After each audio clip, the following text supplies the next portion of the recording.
കല്ലമ്പലം കുടവൂരിൽ വാഴക്കുല വെട്ടാൻ പോയ കർഷകന് കാട്ടുപന്നിയുടെ ആക്രമണത്തിൽ പരിക്കേറ്റു. പുത്തൻവീട്ടിൽ വിജയൻ എന്ന ആൾക്കാണ് പരിക്കേറ്റത്.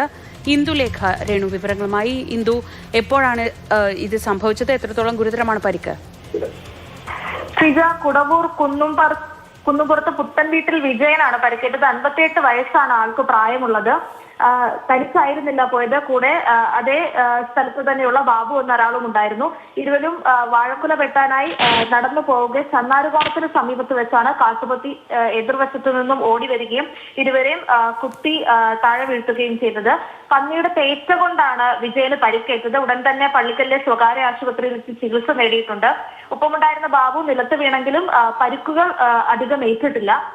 ഈ കാട്ടുപന്നികളുടെ ശല്യം ഈ പ്രദേശത്ത് അതിരൂക്ഷമാണെന്ന് തന്നെ പറയാം. നാവായിക്കുളം പഞ്ചായത്തിലെ കാട്ടുപന്നികളൊക്കെ വെടിവെച്ച് കൊല്ലാൻ മുൻപേ തന്നെ തീരുമാനിക്കുകയും അതിന്റെ ഒരു ഭാഗമായിട്ട് 2 മാസം മുൻപ് ഷൂട്ടർമാരെ സ്ഥലത്തെത്തി 5ഓളം പന്നികളെ വെടിവെച്ച് കൊല്ലുകയും ചെയ്തിരുന്നു.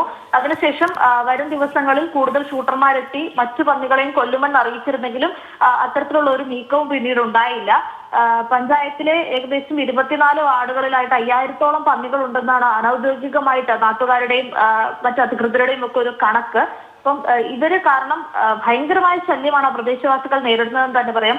കൃഷിയുടെ കാര്യത്തിലായാലും ഇപ്പൊ ഇതുപോലെ തന്നെ ആളുകളുടെ ജീവന് തന്നെ ഒരു അപകടം വരുന്ന നിലയിലേക്ക് കാര്യങ്ങൾ പൊയ്ക്കൊണ്ടിരിക്കുകയാണ്. ശ്രീജ.